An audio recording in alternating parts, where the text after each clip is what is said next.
Alright folks, so in this video we are going to tackle some exponential functions, and we're going to tackle some problems where we need to solve them using logarithms. So these two equations are going to look familiar from a previous lesson. Even this text of this problem is going to seem pretty familiar here, so you can take a second to read it, pause it if you need to.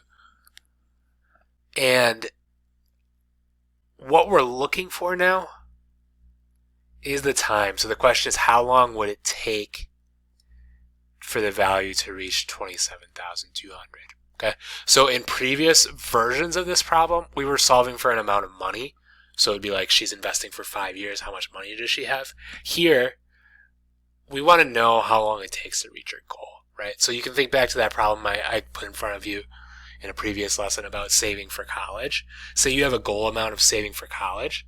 This is the type of math that's going to help you, assuming you're earning interest on an investment. This is the type of math that would help you figure out how long you need to save. So pretty useful.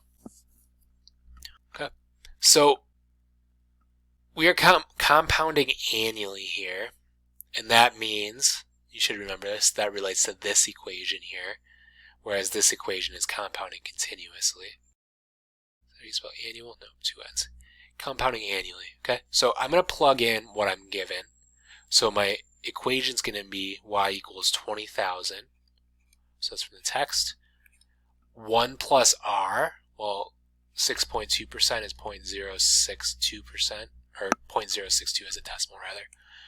So 1.062 to the t. So there's my function. And let's make it clear what we're talking about. So t is years, y is dollars. And now, here in the previous versions of this problem we tackled, we'd plug in a t. But we're not given a t anymore. We're given dollars, right? So I'm going to plug that into y this time. And then my goal is to isolate t here. So I'm going to divide by 20,000 on both sides. 1.36, so that's 27,200 divided by 20,000. I have 1.062 to the t left. Now, it's important to note that this t is an exponent, so this 1.062 is kind of stuck to that t. So there is a common error, which is trying to divide by this value. That's not going to work, right? So we want to do not division. We want to take a logarithm, because logarithms are the operation that's actually the opposite of this exponentiation here. So here's what that looks like. So I'm going to take the log of both sides, because I still have to keep my equation true, right? So log of 1.36 equals log of 1.062 to the t power. Okay?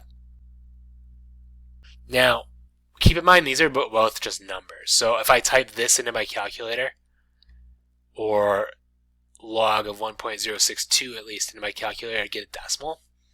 But they're often really ugly decimals, so I'm just going to leave them alone for now. My goal is still to isolate t.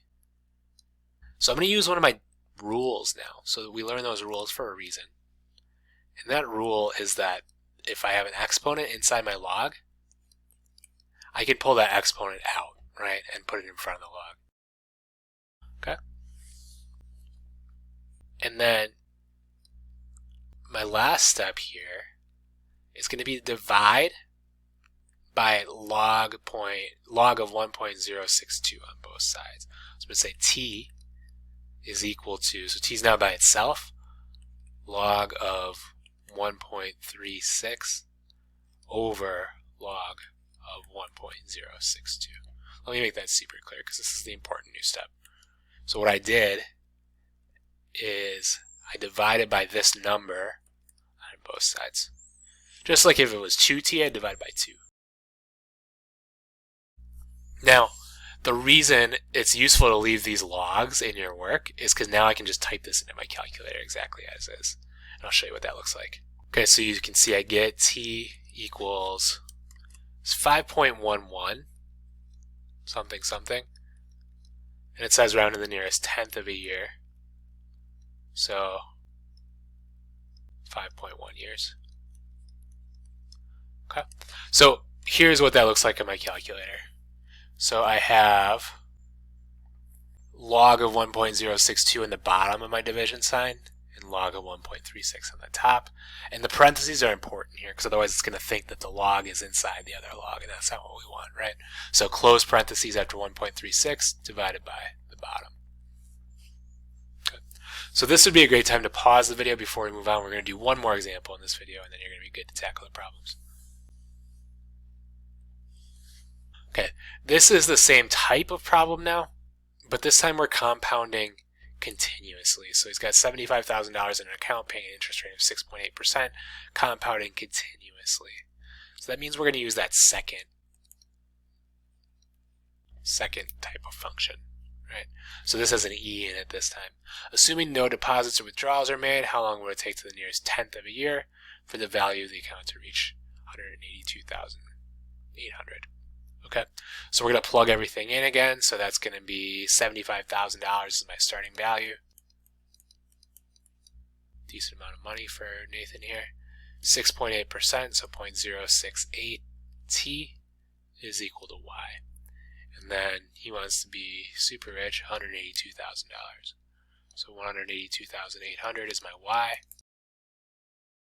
Okay, so here is the equation I'm trying to solve. So I'm going to divide by 75,000 on both sides. When I do 182,800 over 75,000, I get 2.4373 equals e to the 0.068 t. And now here, remember e goes with the natural log here. So here, because this has a base of e, this is actually even easier. So I have my base and my exponent isolated. I'm trying to solve for the exponent, so I'm going to take a log of both sides. But this time, because I see e in my problem, I'm going to use natural log. So ln of 2.4373 equals the natural log of e to the 0.068 t. Okay, so remember, natural log and e to a power are opposite operations, right? So these actually just cancel out in this case. And just the exponent is left over, so 0.068 t. And then on the left, I get whatever ln of 2.473 or 4373 is. I'm just going to rewrite that for now. So then t is going to be, well, I'm going to divide by 0.68 on both sides this time, right? So it's going to be ln of 2.4373 over 0.068. Yeah, I'll show you what that looks like in the calculator. Okay, so I've typed the natural log of 2.4373, and natural log has its own button because it's so important. And then I close parentheses, and then I divide it by 0.068. Again, that close parentheses is important, and that's my solution. Okay, so 13.101, and again, we want the nearest tenth of the year, so I will round that to 13.1 years.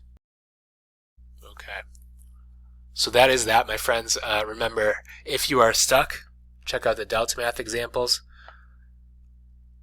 rewatch the video, or check out the Delta Math video. Remember to pay attention to the text too. Compounding continuously means you're going to use this model with an e in it, whereas compounded annually means we're going to look at this model here.